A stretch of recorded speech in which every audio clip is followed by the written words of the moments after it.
आप में से शायद ही कोई ऐसा होगा जिसे ये ना पता हो कि एसिडिटी क्या होती है। सबको पता है भाई, हमारे घरों में जनरली जब कोई खाना ज्यादा खा लेता है तो उसे एक प्रॉब्लम हो जाती है जिसे हम कहते हैं एसिडिटी की प्रॉब्लम, कि भाई एसिडिटी हो गई है। और जब एसिडिटी की प्रॉब्लम हो जाती है तो आप क्या करते हो, आप नियरेस्ट स्टोर पे जाते हो और वहां से इनो खरीद के लाते हो। क्या खरीद के लाते हो? इनो खरीद के लाते हो और पिला देते हो, एसिडिटी की प्रॉब्लम दूर हो जाती है। मान लो कभी ऐसा टाइम आ गया कि आप नियरेस्ट स्टोर पे गए, स्टोर क्या हो गया, क्लोज हो गया, फिर आप क्या करोगे? तब आपके पास जानकारी होनी चाहिए कि एसिडिटी की प्रॉब्लम हम और किसी और अल्टरनेट चीजों से दूर कर सकते हैं। अल्टरनेट मतलब अल्टरनेट ऑप्शन, यानी कोई और ऑप्शन से दूर कर सकते हैं। क्या इनो नहीं मिला तो क्या बंदों को ऐसी एसिडिटी, कोई बात नहीं भाई, तो सुबह तक पड़ा रहे जब तक दुकान नहीं खुला रहेगा। आप कुछ और तरीका ढूंढोगे, और तरीका कब ढूंढोगे? जब आपके पास जानकारी होगी। जब जानकारी होगी तभी तो आप दूर करोगे। तो मान लो आपके घर में बहुत सारे केमिकल्स रखे हुए, केमिकल्स मतलब फॉर एग्जांपल डिटर्जेंट रखा है। डिटर्जेंट तो आप जानते होंगे, सर्फ रखा पड़ा है। और क्या रखा है? विनेगर रखा पड़ा है, विनेगर रखा पड़ा है। और क्या रखा पड़ा है? मान लो ना बेकिंग सोडा रखा पड़ा है, बेकिंग सोडा रखा पड़ा है। इसके अलावा मान लो और क्या, बहुत सारी चीजें है यार, और भी चीजें मान लो जैसे NaCl रखा पड़ा है, नमक है। तो अगर आपको जानकारी होगी, आप ऐसे तो नहीं करोगे कि चलो इनो नहीं मिला, एक काम करते हैं मम्मी, आप ना एक काम करो, मम्मी को मान लो आप एसिडिटी हो रही है तो आप बोलोगे नहीं मम्मी एक काम करो कि आप सरफ खा लो, आपके सरफ से ठीक हो जाएगा ये एसिडिटी की प्रॉब्लम। कह तो नहीं सकते, क्योंकि आपको प्रॉपर जानकारी नहीं है। आप कैसे पता करोगे कि विनेगर खा लो तो ठीक हो जाओगे? या फिर मान लो नींबू रखा पड़ा है, लेमन रखा पड़ा है। अब मम्मी एक काम करो एसिडिटी हो रही है तो आप नींबू पी लो, नींबू पानी कह सकते हो आप नमक खा लो, या फिर बेकिंग सोडा, तो बेकिंग सोडा आप खिला सकते हो। कैसे पता चलेगा कि हम बेकिंग सोडा खिला कर सकते हैं? जब जानकारी होगी। जानकारी कहां से मिलेगी? हम पढ़ाई तो इसीलिए कर रहे हैं, देखो पढ़ाई इसलिए नहीं कर रहे कि सिर्फ एग्जाम में मार्क्स ला पाए, अपने जीवन में उसे ढाल पाए, इसके लिए भी पढ़ाई कर रहे हैं। तो आपको जानकारी होगी। देखो यार हम साइंस पढ़ रहे हैं, साइंस का मतलब ये होता है टूनो, टूनो मतलब जानो, जानकारियां जुटाओ, ताकि वो लाइफ टाइम में काम आए, लाइफ में हमारे काम आए। तो हमें जानना है, तो हमें आज के क्लास में क्या जानना है? What is acidity? क्या है एसिडिटी? जब आप ये जानोगे, समझ रहे हो बात को, प्रॉब्लम एसिडिटी की हुई थी, तो जब प्रॉब्लम को सॉल्व करने के लिए प्रॉब्लम क्या है एक्चुअली में ये तो जानना पड़ेगा। तो एसिडिटी क्या है? तो आपको समझ में आई एक चीज कि भाई एसिडिटी एक्सेस ऑफ एसिड, जब एक्सेस मतलब ज्यादा अमाउंट में एक्सेस आ गया एसिड का, इसलिए एसिडिटी हो रही है। अब एसिड क्या है ये आप जानोगे तो आपको पता चलेगा कहीं ना कहीं ये क्या है, सोर इन टेस्ट। ऐसे प्रोडक्ट है जो सोर नेचर के, तो सोर मतलब खट्टे होते हैं। कैसे होते हैं? खट्टे होते हैं नेचर में, ठीक है। तो आप क्या करोगे? ऐसी चीज प्रोवाइड करोगे जो इसे नलीफाई कर दे, यानी इसके इफेक्ट को कम कर दे। ऐसे तो नहीं खट्टे के लिए, अब ये खट्टा है, एसिड बढ़ा है, खट्टा है, खट्टे में आप जूस लेमन पिला दोगे कि मम्मी और नींबू और खट्टा लो, आप उल्टा करोगे ना। आप ऐसे खट्टे की जगह मान लो आप और कुछ प्रोवाइड करोगे, और कोई सा जिससे वो नलीफाई हो जाए। जैसे मैं बोलूं कि +2 है और इसे 0 बनाना है, 0 बनाना है मतलब 2 रुपए है और इसे 0 बनाना है, तो आप क्या बोलोगे? भाई 2 रुपए और माइनस कर दो। तो इनका नेचर देखो कैसा था, ये पॉजिटिव था पूरी तरह और ये नेगेटिव था, तो पॉजिटिव नेगेटिव बराबर से कट जाएगा तब जाके 0 आया है। मतलब एक नेचर को नलीफाई करने के लिए उसका अपोजिट नेचर वाली चीज की जरूरत होती है, समझ रहे हो? तो आपको क्या समझ में आएगा? एसिड का अपोजिट क्या? अपोजिट नेचर, अपोजिट क्या होता है? बेस होता है। क्या होता है? बेस होता है। और बेस कैसा होता है? स्वाद में कड़वा होता है, बिटर होता है। कैसा होता है? बिटर होता है, बिटर होता है, कड़वा, ठीक है। आई होप आपको समझ में आया होगा। अब आपको इतना तो समझ में आ गया होगा कि एसिडिटी हुई है एसिड के बढ़ने पर, तो कुछ मैं ऐसा बेस खिला दूं ताकि बेस क्या कर देगा, ये खट्टे का उल्टा कड़वा, तो इसे कम कर देगा, खट्टे जो खटास हो रही है उसे कम कर देगा ये बेस। तो आप क्या करोगे, बेसिक चीज को खिलाओगे। बेसिक क्या था यहाँ पे, बेकिंग सोडा। आई होप आपको समझ में आया होगा आप कैसे डिसाइड करोगे एसिडिटी की प्रॉब्लम खत्म करने के लिए। अब एसिड है क्या, पढ़ते हैं हम। सिंपल सी बात है, थोड़ा और पढ़ते जानकारी लेते हैं। एसिड क्या होते हैं, एसिड होते हैं खट्टे होते हैं टेस्ट में, और ये कैसे होते हैं, बेस बिटर होते हैं टेस्ट में। और बेस की दूसरी बात, एसिड क्या करते हैं, H+ आयन रिलीज करते हैं। एसिड क्या करते हैं, H+ आयन रिलीज करते हैं। वहीं पे बेस क्या करते हैं, OH- आयन रिलीज करते हैं। कहां पर, एक्वस सॉल्यूशन में। एक्वस सॉल्यूशन यानी जलीय विलयन में। एक्वस सॉल्यूशन मतलब जो वाटरी विलयन, विलयन मतलब होता है सॉल्यूशन, जो वाटरी सॉल्यूशन होगा उसके अंदर ये H+ आयन देंगे और ये OH- आयन देंगे। समझ रहे हो बात को। जैसे HCl है, तो जब ये टूटेगा ना तो क्या करेगा, ये देगा H+ और Cl-। तो देख रहे हो ये H+ आयन दे रहा है, H+ आयन, तभी से हमने क्या बोला, एसिड। तो एक बात पूछता हूं मैं आपसे, एसिडिटी को बढ़ाएगा कौन, H+ आयन बढ़ाएगा। ठीक है, याद रखना एसिडिटी को बढ़ाने के लिए कौन रिस्पॉन्सिबल होता है, H+ आयन। वहीं पे इसका एग्जांपल देखो, जैसे ये ले लिया पोटेशियम हाइड्रोक्साइड, ये कैसा है, एक स्ट्रॉन्ग बेस है। जब इसे आप सॉल्यूशन में ढोलोगे, एक्वस सॉल्यूशन में, तो ये पता है OH- में और H+ में रिलीज हो जाएगा। क्या कर रहा है, यहाँ पे H+, यहाँ OH- दे रहा था, ये रिस्पॉन्सिबल होता है बेसिक नेचर के लिए। ठीक है, यहां तक की बात क्लियर हुई होगी। और जान लो, एक होता है लिटमस पेपर।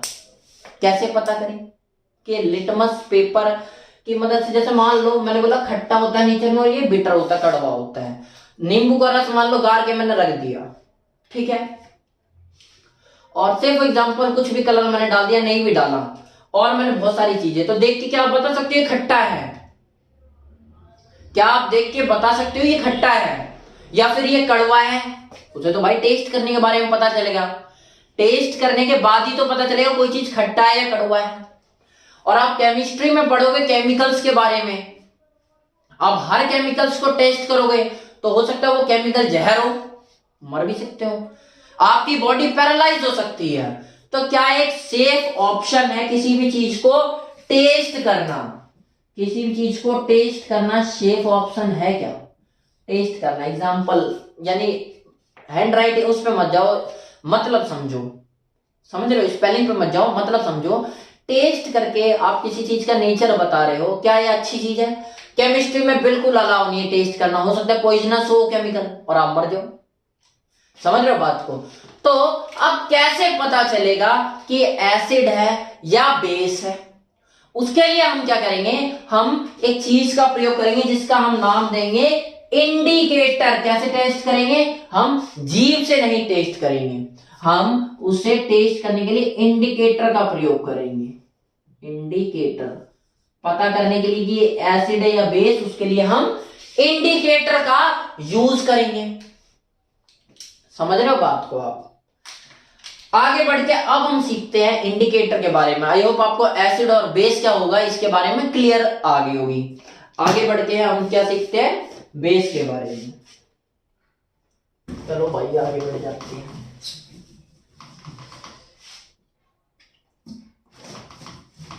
थोड़ा ऐसे ही करना पड़ता है, थोड़ा गंदा हो रखा है बोर्ड, तो सीखते हैं।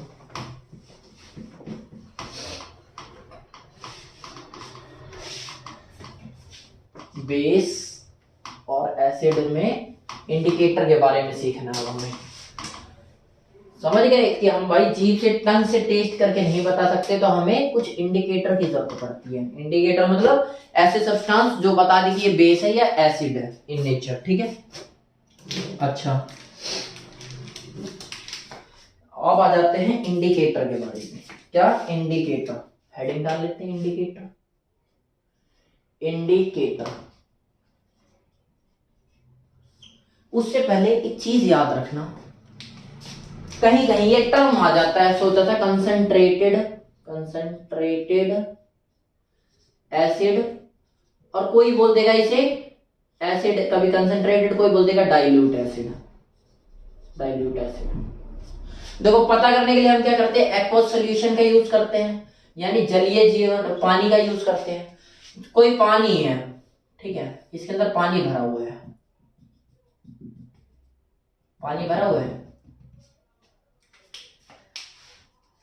और दूसरा भी एक और बना लो, इसके अंदर भी पानी भरा हुआ है।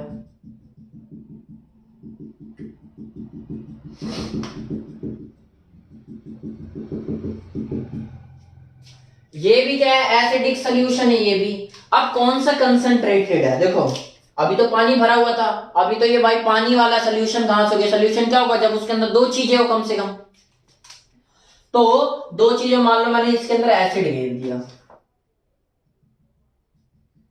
ले भाई एसिड घेर दिया, इसके अंदर भी एसिड घेर दिया, लेकिन इसके अंदर मैंने भर भर के घेर दिया, एसिड ही एसिड, एसिड ही एसिड, एसिड ही एसिड, एसिड ही एसिड, एसिड ही एसिड, एसिड ही एसिड, बहुत सारे एसिड घेर दिए।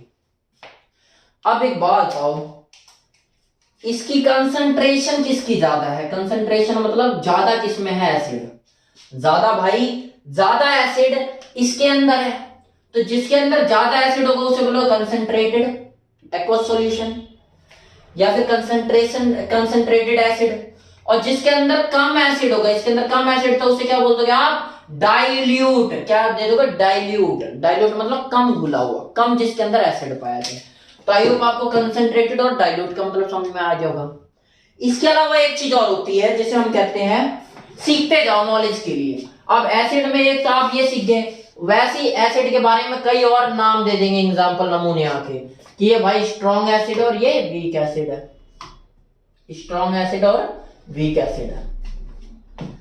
कैसे पता चलेगा ये स्ट्रॉन्ग एसिड या वीक एसिड है?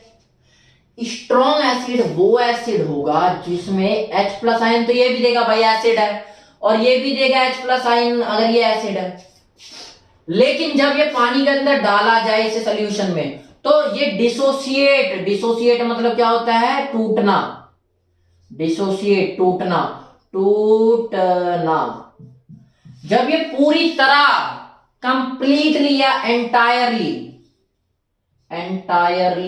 डिसोसिएट, जब पूरी तरह इसके मॉलिक्यूल्स टूट के डिसोसिएट हो जाए, तो उसे हम बोलेंगे स्ट्रॉन्ग एसिड है, अच्छा एसिड है। और वीक एसिड क्या होगा? उसका उल्टा, जो कंप्लीटली डिसोसिएट ना हो, थोड़े बहुत हो, क्योंकि H+ देगा तभी तो हम बोलेंगे कि भाई ये एसिड है, लेकिन पूरी तरह नहीं देगा, इसलिए हम इसे क्या बोलेंगे कि वीक एसिड है ये। अब स्ट्रॉन्ग एसिड की एग्जांपल, आपको खाना बचाने के लिए सबसे ज्यादा जरूरी होता है, इसका नाम होता है हाइड्रोक्लोरिक एसिड। Hydrochloric acid. क्या और भी एग्जांपल है? बहुत सारे एग्जांपल है यार, एग्जांपल लेने पे आओ तो। सल्फ्यूरिक एसिड, सल्फ्यूरिक एसिड क्या होता है? H2SO4, ये क्या होता है? Sulphuric acid. और बताओ कोई और सी एग्जांपल हो? बहुत सारे एग्जांपल पे आ जाओ तो आप एग्जांपल की कमी नहीं है। इसके अलावा अगर मैं वीक एसिड की बात करूं, किसकी? वीक एसिड क्या बताया? जिसमें H+ आयन जब मॉलिक्यूल डिसोसिएट हो सॉल्यूशन में जाके, टूटे तो पूरी तरह ना टूट जाए, सारे 100% ना टूटे। उसके एग्जांपल पे आ जाओ तो एग्जांपल बहुत सारे हैं, जैसे एसिटिक एसिड,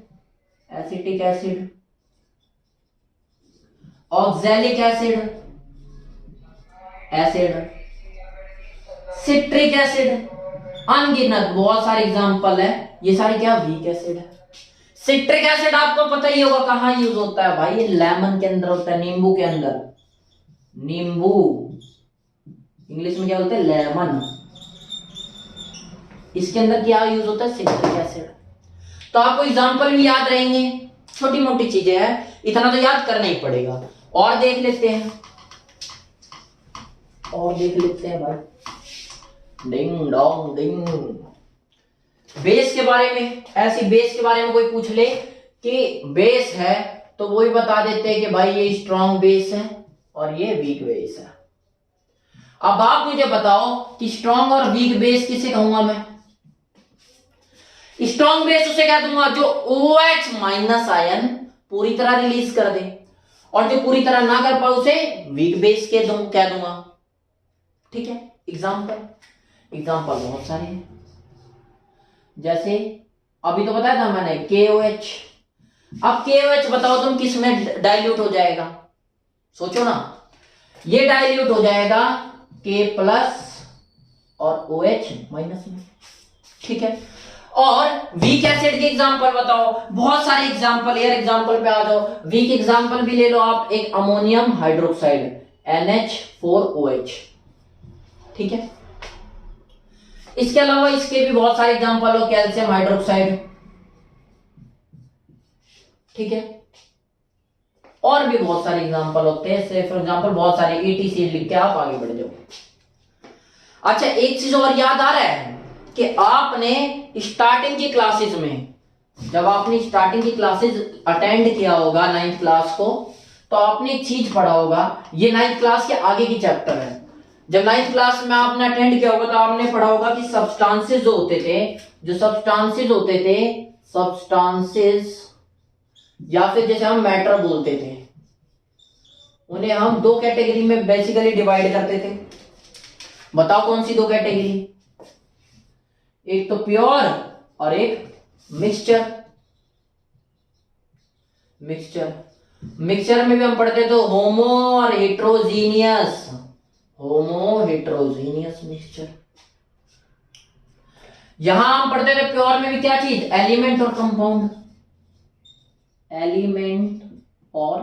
कंपाउंड। एलिमेंट में हमने पढ़ा है कि एलिमेंट के नेचर कैसे होता है, वो भी 3 टाइप के बताए थे। कौन कौन से? मेटल, नॉन मेटल और मेटलोइड। ठीक है, कंपाउंड में हमें पढ़ना है, क्या पढ़ना है वही तो बता रहा हूं। ये जितने भी ये मेटलोइड हमने सब्सटेंसेस के बारे में 9th क्लास में डिस्कस कर लिया था। ये आगे के चैप्टर जो हम पढ़ा रहे हैं, तो 9th क्लास में हमने इसके बारे में बता दिया था। अब NCERT चाहती है कि हमें उसके आगे प्योर में भी किसके बारे में? एलिमेंट और कंपाउंड के बारे में बताया जाए। तो जो अगली वीडियो आएगी, जो अगले इनके चैप्टर आगे के आएंगे, वो किसके बारे में आएंगे? एलिमेंट के बारे में, मेटल, नॉन मेटल, मेटलोइड, इनके बारे में। और आज जो हम पढ़ रहे हैं वो कंपाउंड के बारे में पढ़ रहे हैं। किसके बारे में पढ़ रहे हैं? कंपाउंड के बारे में। एसिड है क्या? सारे कंपाउंड ही तो हैं। ठीक है, तो आई होप आपको ये भी समझ में आया होगा, कहीं ना कहीं NCERT ने क्या है, सीरीज वाइज दे रखा है। वापस हमने टॉपिक पे पढ़ चलते हैं कि हम क्या कर रहे थे, हम टेस्ट नहीं कर सकते थे किसी भी एसिड या बेस को, तो कैसे भी पहचानते, उसके लिए हमने ऑल्फैक्टरी या फिर सिंथेटिक या फिर नेचुरल इंडिकेटर नाम की चीजें होती है, इनसे हमने पहचाना। इंडिकेटर मतलब जो इंडिकेट करे, इंडिकेट मतलब पहचान बताए, ठीक है, आइडेंटिफाई करवाए। तो इंडिकेटर वो 3 टाइप के होते हैं, तो उसके बारे में पढ़ते हैं भाई। एक एक चीजें इंपॉर्टेंट है यार, सारी चीजें इंपॉर्टेंट है, पढ़ते जाओ, आपको बहुत कुछ सीखने को मिलेगा।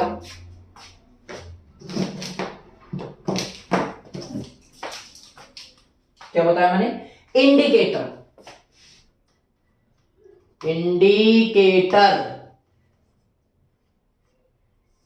ठीक है, कितने? 3 टाइप के होते हैं। कौन कौन से होते हैं? नेचुरल,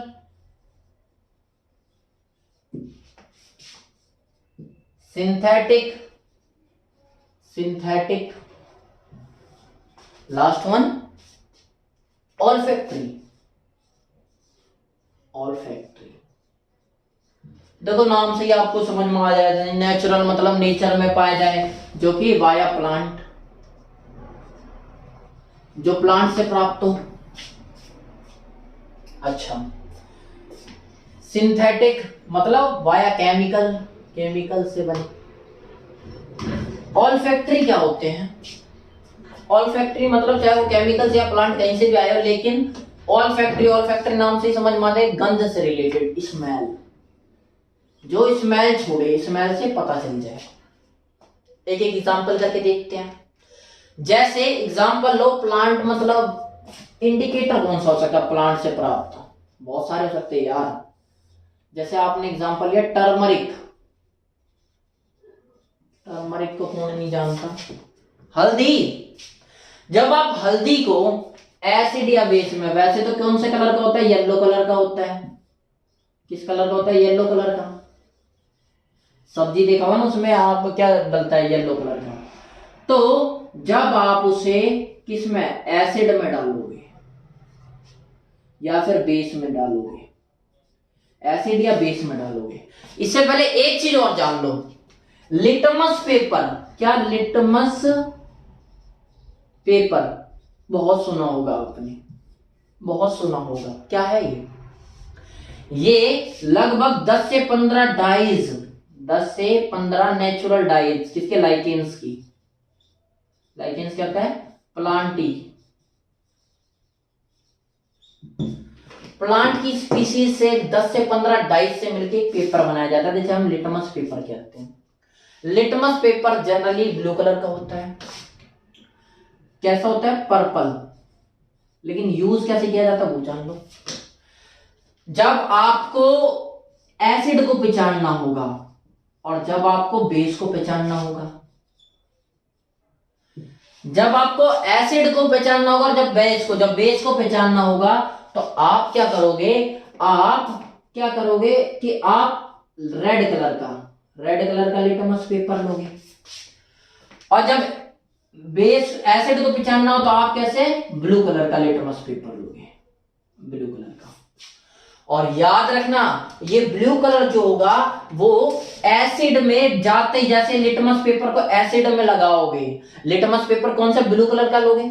एसिड मतलब जो खट्टा हो, खट्टा मतलब जैसे नींबू वाले पे लगाओगे ना आप लिटमस पेपर, अपने आप वो किस कलर का? ब्लू कलर का था ना, रेड में बदल जाएगा। किसमें? रेड कलर में कन्वर्ट हो जाएगा। किसमें? रेड कलर में कन्वर्ट हो जाएगा।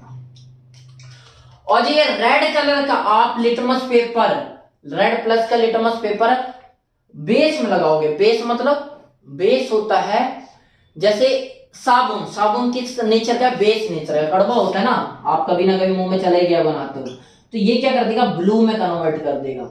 अभी कैसा था? रेड था, रेड से ब्लू में कन्वर्ट कर देगा तुरंत।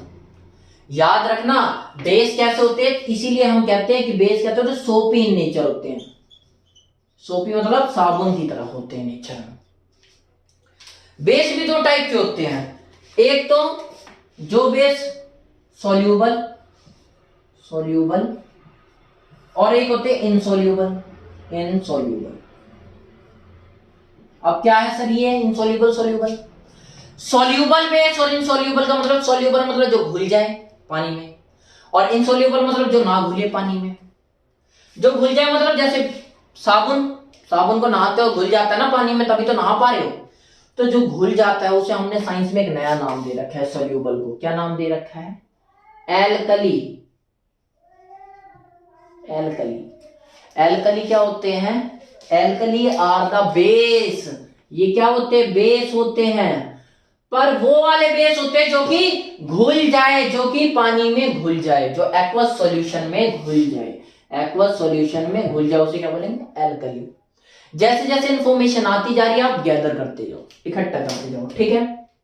वापस अपने पॉइंट पे लौटते हैं। मैंने क्या बताया आपको कि लिटमस पेपर के बारे में बता दिया, ठीक है। तो लिटमस पेपर भी किससे? प्लांट से प्राप्त हो रहा है, इतना समझ में आया। और एक टर्मरिक भी प्लांट से प्राप्त हो रहा है। जब टर्मरिक को आप देखोगे कि एसिड में गिरोगे, किसमें? एसिड में गिरोगे, कौन सा भी ये वाला, तो इसका कौन सा कलर हो जाएगा और बेस में कौन सा कलर हो जाएगा? जब आप एसिड में गिरोगे तो आपको समझ में आएगा कि ये येलो कलर का ही है, और जैसे ही आपने बेस में गिरा तो आपको पता चलेगा ये रेडिश ब्राउन या रेड कलर, सीधा बोल दो। कभी आप देखना जब आपके शर्ट पे या पैंट पे जहां भी अगर सब्जी लग गई हो तो कभी आप साबुन से धोगे ना तो रेड कलर का हो जाता। क्यों हो रहा है? ये देखो इंडिकेट कर दिया टर्मरिक ने कि टर्मरिक कैसा है, एक नेचुरल इंडिकेटर के प्लांट से प्राप्त हो रहा है, और ये बता दे रहा है कि एसिड नेचर का या बेस नेचर का है। तो वो किस नेचर का था? एसिड नेचर का था, क्योंकि एसिड जैसी बेस में मिला, जब साबुन में मिला तो ये रेड में कन्वर्ट कर दिया। एसिड को ही तो कन्वर्ट करता है रेड में। दूसरा एग्जांपल मैंने अभी बताया, लिटमस पेपर। इसमें तो कंफ्यूजन नहीं होगी, एसिड में रखोगे और बेस में, जैसे रखोगे तो ये रेड में कन्वर्ट कर देगा और ये ब्लू में कन्वर्ट कर देगा। आई होप आपको नेचुरल का एग्जांपल समझ में आया होगा, लिटमस पेपर और टर्मरिक। अब आ जाओ सिंथेटिक पे। सिंथेटिक मतलब जो केमिकल्स से बनते हैं, तो केमिकल्स का एग्जांपल ले लेते हैं। केमिकल्स के देखो, मैंने बताया ना आपको, इंडिकेटर मतलब इंडिकेट कर दे। अभी टर्मरिक और लिटमस का एग्जांपल दे दिया कि ये इंडिकेट कर देते। उसके अलावा सिंथेटिक, सिंथेटिक मतलब वो जो केमिकल से बने। और ऑल फैक्ट्री जहां मैंने आपको बता ही दिया कि स्मेल करके बता दे। तो ऑल फैक्ट्री के एग्जांपल क्या है, उससे पहले हम ये जान लेते हैं सिंथेटिक क्या है। तो सिंथेटिक के एग्जांपल बहुत सारे होते हैं। जैसे आप एक एग्जांपल ले लो, फिलोप्थलीन। क्या ले लो? फिलोप्थलीन। ये सारे एग्जांपल आपको एनसीईआरटी में मिल जाएंगे। और एग्जांपल ले लो फिलोप्थलीन को, जब आप एसिड में गिरोगे और बेस में गिरोगे क्या होगा? एसिड में और बेस में गिरोगे। ऐसी और चीजें बना लेते हैं। फिलोप्थलीन सबसे पहले ये जानो कि ये होता किस कलर का है। तो जब मैं आपसे पूछ लूं, कभी भी एग्जांपल में आ जाए कि फिलोप्थलीन जो है वो किस कलर का होता है, तो आप बोलोगे कि सर इसका कलर जनरली कलरलेस होता है। कैसा होता है? कलरलेस।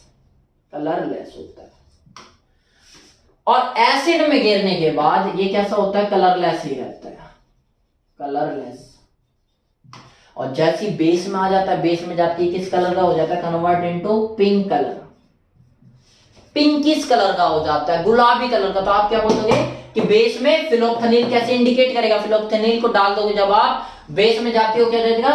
पिंक कलर का हो जाएगा। आप बोलोगे ये सब्सटेंस कैसा है? बेसिक इन नेचर है। इसके अलावा और भी एग्जांपल होते हैं। जैसे एग्जांपल लेने पे आप पाओ तो बहुत सारे एग्जांपल है। मिथाइलिन ऑरेंज का एग्जांपल ले लो आप। किसका? मिथाइलिन ऑरेंज का एग्जांपल। इसकी वही कहानी है कि एसिड में गया और बेस में गया तो क्या बनाएगा? एसिड में गया और बेस में गया तो कौन सा कलर शो करेगा?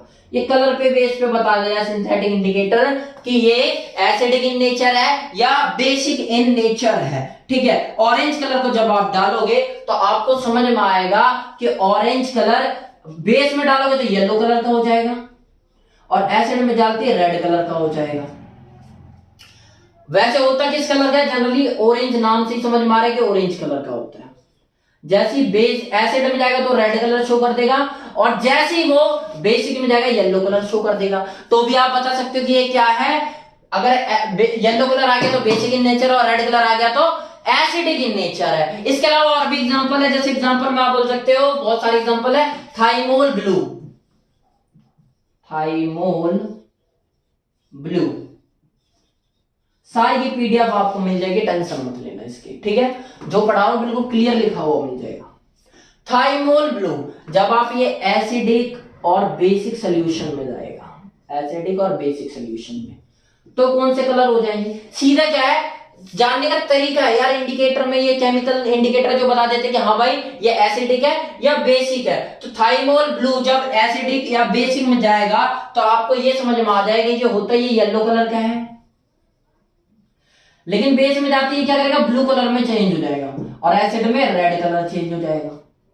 तो आपको समझ में आ जाएगा थाइमोल ब्लू एसिड में जाते ही रेड कलर और बेस में जाते ही ब्लू कलर का हो जा रहा है। ये भी ऐसे इंडिकेट यानी पता चल जाएगा कि हाँ भाई ये एसिडिक इन नेचर है या बेसिक इन नेचर है, जो भी सब्सटेंस को आप ले रहे हो। इसके अलावा आ जाते हैं हम ऑल फैक्ट्री इंडिकेटर पे। ऑल फैक्ट्री इंडिकेटर मतलब ऐसे इंडिकेटर जो हमें स्मेल से बता दे कि हाँ भाई, जैसे लौंग, जैसे हम बोलते हैं क्लोव। उसके अलावा प्याज की एग्जांपल दे देते हैं। तो बहुत सारे एग्जांपल है। इसके अलावा क्या आ जाता है? स्मेल के बेस पे ऑल फैक्ट्री ऑर्गन मतलब होता है जो स्मेल सेंस करने वाले ऑर्गन हो। ठीक है। तो सेंस करके बता सके, ऐसे बहुत सारी चीज होती है। जैसे अनियन ले लो आप। अनियन समझते हो ना? प्याज इसके अलावा आप ले लो वेनिला, वेनिला, वेनिला आइसक्रीम। और एक और एग्जांपल ले लो क्लोव। ठीक है। अनियन को जब आप एसिड और बेस दो कैटेगरी में डिवाइड कर दो, एसिड और बेस, ऐसे इसे कर दो एसिड बेस, इसे भी कर दो एसिड बेस। ठीक है।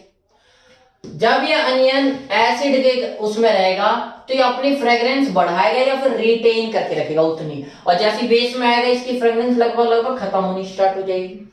ऐसी वेनिला की केस में एसिड में जब तक ये अपनी फ्रेग्रेंस रखेगा यानी अपनी खुशबू बरकरार रखेगा, और जैसे फ्रेग्रेंस इसमें कंप्लीट डिस्ट्रॉय होनी स्टार्ट हो जाएगी।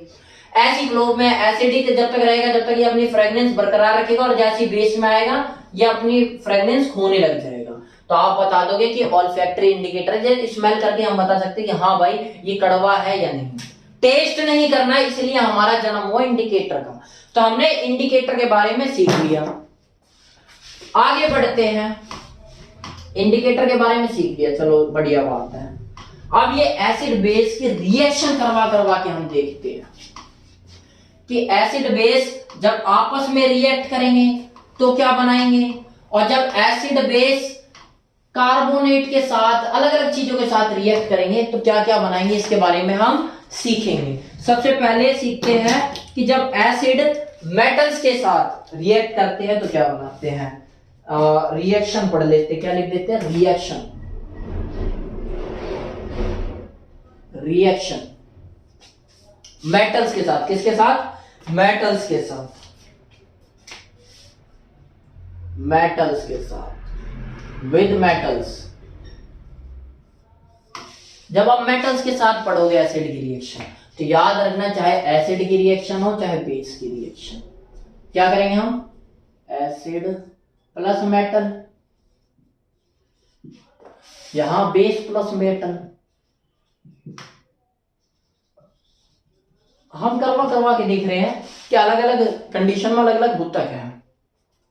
जब आप इसे करवाओगे तो ना आपको समझ में आएगा कि भाई सॉल्ट प्लस क्या बन रहा है, हाइड्रोजन बन रहा है, H2 रिलीज हो रही है।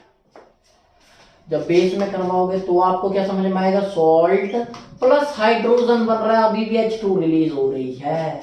मेटल में यही खासियत है कि दोनों के साथ रिएक्शन करके भी सेम रिजल्ट प्रोवाइड करता है। ठीक है।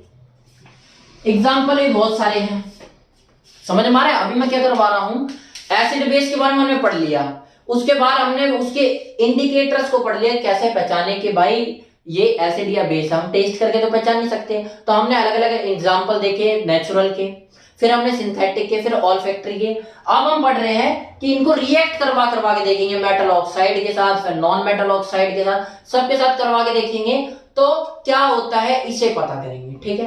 क्यों पता करेंगे, इसे पता इसलिए करेंगे कि कई बार एग्जाम में क्वेश्चन आ जाता है कि अगर किसी सब्सटेंस से हाइड्रोजन गैस निकल रही है तो यार पॉसिबिलिटी है और बोल दे कि वो या तो एसिड है या बेसिक है, कि कौन सा होगा नेचर में। तो हम साफ साफ लिखेंगे कि हमें कंफर्म नहीं है कि वो एसिडिक नेचर में या बेसिक नेचर में है।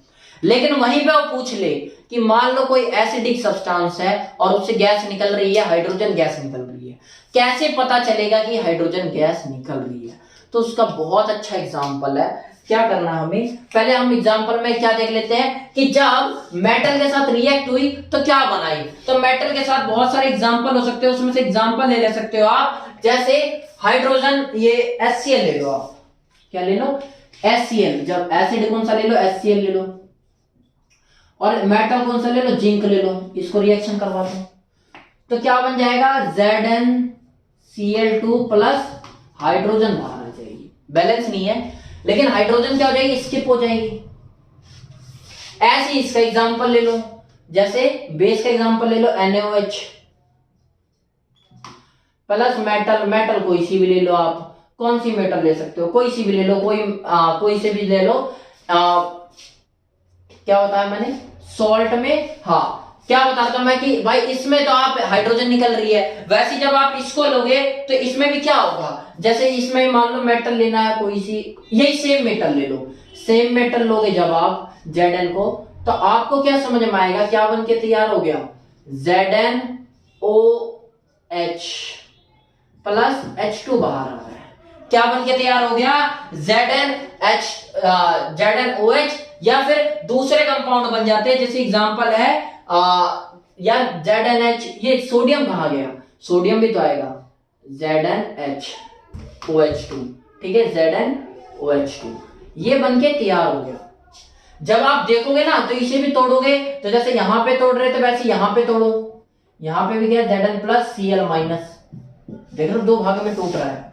यहां भी जब आप तोड़ोगे तो आपको पता है क्या पता चलेगा, Zn प्लस और ये 2 वाला माइनस, ZnO2 2 माइनस, ये वाला आ जाएगा हिसाब किताब। अब आपको एक चीज समझ में आ रहा होगा कि ये आयनिक कंपाउंड में टूट रहे हैं। देखो मेन जो चीज है वो सीखो, ये आयनिक कंपाउंड में टूट रहे हैं या आयंस में टूट रहे हैं। तो जब कैटायन और एनायंस, कैटायंस और एनायंस क्या होता है, एनायन मतलब होता है नेगेटिव और कैटायन मतलब होता है पॉजिटिव। नेगेटिव कब होता है, जब आयन उसने रिलीज करने की जगह ले लिया, एक्सेप्ट किया हो, और कैटायन मतलब कट गया हो, जिसने छोड़ दिया हो, तो वहां पॉजिटिव। जब मैं दान कर दूंगा तो क्या मैं थोड़ा पॉजिटिव हो जाऊंगा, तो ऐसे याद करने का तरीका है, जब कैटायन और एनायन के रिएक्शन होते हैं और मिलते हैं तो हम क्या बोलते हैं, सिंपली ये सॉल्ट बन गए। सॉल्ट के लिए और भी कंडीशन होती है, कौन कौन सी कंडीशन होती है, लैटिस एंड क्रिस्टलाइज स्ट्रक्चर होना चाहिए, क्रिस्टलाइज्ड स्ट्रक्चर होनी, क्रिस्टल फॉर्म में स्ट्रक्चर होनी चाहिए। लेकिन इसके बारे में हमें डीप में नहीं पढ़ना, बस इतना याद रखना कैटायन और एनायन से मिलकर जब कोई कंपाउंड बनता है तो वो क्या होता है, सॉल्ट होता है जनरली, ठीक है। ऐसे यहां पे भी सॉल्ट तैयार हो गया, ठीक है। आगे बढ़ के हम क्या सीखते हैं कि हाइड्रोजन जो है, ये जो हाइड्रोजन है, ये जो हाइड्रोजन रिलीज हो रही है, इसे कैसे करेंगे हम, इसको टेस्ट करने के लिए क्या करेंगे हम सिंपल सा क्या करेंगे, एक वो नली सा बना लेंगे और टेस्ट ट्यूब लगा देंगे, ये ट्यूब सी लगा देंगे और यहाँ रिएक्शन करवाएंगे। जब हम रिएक्शन करवाएंगे तो पता है कि क्या बाहर आएगा, हाइड्रोजन बाहर आएगा।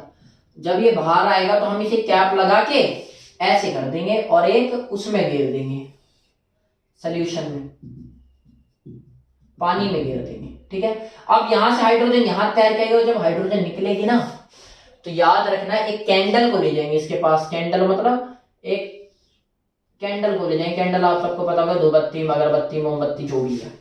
जब इसे ले जाओ ना जलाओगे तो एक पटपट की पॉपअप की साउंड आएगी, किसकी, पॉपअप की साउंड आएगी, पटपट की साउंड आएगी, जिससे आप बता सकते हो कि इसमें से हाइड्रोजन गैस निकल रही है। आई होप आपको ये क्लियर हो गया होगा पूरी तरह। और आगे बढ़ के हम ये सीखते हैं, ये तो हमें समझ में आ गया, ठीक है। आगे बढ़ के हम और रिएक्शन देखते हैं। जब सोडियम जिंकेट, ये क्या है, सोडियम जिंकेट तो है, जब इसमें से हाइड्रोजन निकली या फिर ये जो है इसमें से जिंकेट क्लोराइड या जो भी है, इसमें से जब हाइड्रोजन निकली तो कैसे पता करेंगे, वो ऐसे पता करेंगे कि हम कोई सा रिएक्शन करवा दिए, मेटल, हमने मेटल के अंदर एसिड या बेस गिरा तो यहां से हाइड्रोजन निकली। जब हाइड्रोजन निकली तो हमें क्या पता चल गया कि हमने कैंडल को सामने